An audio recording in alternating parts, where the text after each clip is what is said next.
Faridpur court প্রান্তে সকলেই দাঁড়িয়েছিলেন একটি রায় শোনার জন্য। আর সেই রায়টির জন্য সকলেই অধীর আগ্রহে তাকিয়েছিলেন জজের দিকে। আর সেই রায়টি শেষ পর্যন্ত ঘোষণা করা হলো। আসলে সকলে আঁতকে উঠেছে এই রায়টি শুনে। নারী ও শিশু নির্যাতন দমন ট্রাইব্যুনাল ফরিদপুর, এখানে যখন এই রায়টি শোনানো হলো, এক মুহূর্তের জন্য নিস্তব্ধ হয়ে গেলেন সকলে। শামীমা পারভীন এই রায়টি শোনান। আর সেই রায়টি কি শোনান সেটা শুনলে আপনিও আঁতকে উঠবেন। আসলে কি মামলা সেটাও আমরা জানাবো এই ভিডিওতে। মামলাটি ছিল একটি ধর্ষণ মামলা। আর এই ধর্ষণ মামলায় অভিযুক্ত করা হয়েছিল 4 জন আসামিকে।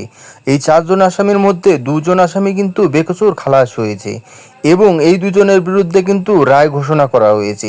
এবং যে ভয়ঙ্কর রায় ঘোষণা করা হয়েছে সেটা শুনে কিন্তু সকলেই অবাক হয়েছেন এবং আঁতকে উঠেছেন যে একটি ধর্ষণ মামলায় এরকম যদি রায় দেওয়া হয় তাহলে কিন্তু আর ধর্ষণ হবে না বাংলাদেশে, আমি মনে করি। আসলে ধর্ষণকারীদের কিন্তু কঠিন এবং জটিল বিচার করা উচিত। আর সেই কাজটাই কিন্তু করেছেন নারী ও শিশু ট্রাইব্যুনাল। আর এরকম বিচার যদি আমরা অহরহ দেখতে পাই তাহলে কিন্তু এই যে ধর্ষণ, এই ধর্ষণটা কিন্তু অনেকটাই কমে আসবে। আপনার কি মতামত জানাবেন? ধর্ষকের কি কঠিন বিচার আপনারা চান কিনা? আসলে এদেরকে কিন্তু যাবজ্জীবন দেওয়া হয়েছে। বিচারটি সঠিক হয়েছে নাকি আপনারা জানাবেন।